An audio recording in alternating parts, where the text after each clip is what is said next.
Hi, my name is Katie, and for my service learning project, I actually went through my church, and the organization is Good Shepherd Episcopal Church. And what I did was I volunteered in the Sunday school room. And to be able to volunteer, I actually had to take a safeguarding class, which talked about child molesters and those types of things, and how to watch out for those, and how to be safe and safe around the kids for their protection and ours. And so I basically, for my couple hours, I went and helped set up, I helped clean up, and I helped with the kids' interactions. And it's actually something I'm planning on continuing past this as an involvement into my church, to be more involved in like community service with my church, and kind of going through with that. How the learning process occurred was I had some previous kind of experience with like children's chapel when I was really young and helping out kind of with that, and it wasn't the same level that I didn't have, in essence, that I didn't have to take any classes. It was just me helping out as another kid.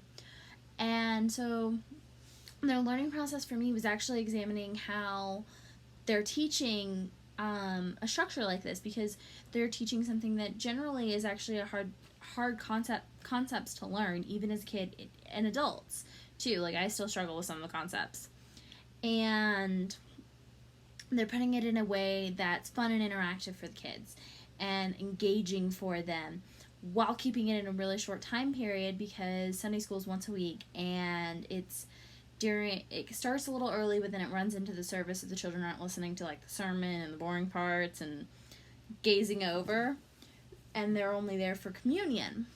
So the learning process was really interesting for me to see how the kids were learning. And I do have a couple pictures. So that's the picture of where we were the Sunday I worked, because right now the basements actually got flooded and they're having to redo it, and the typical children's chapel rooms are not available. And then, that's me and Russie. So I have a service dog, and that's him. I took a picture while we were there. I couldn't take pictures of the kids while they were interacting and doing that kind of thing, because it was kids and parental permission and things like that. We did not have. So I just kind of took a picture of like me and my dog there in the chapel. So what I kind of learned and how I learned was observing. So since this was my first time and planning to continue, I was more observing. And I was helping with the kids a little bit with setup and cleanup and kind of navigating them into certain areas that they needed to be.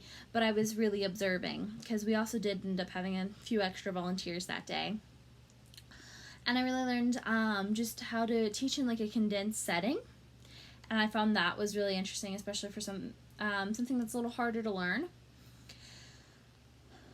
And just because of that, it really broadened my perspective on teaching and curriculum, because harder concepts can be simplified to where a child can learn them and in a short amount of time and still grasp the knowledge by using props and tools and different things that they're allowed to have, that we use within that teaching curriculum.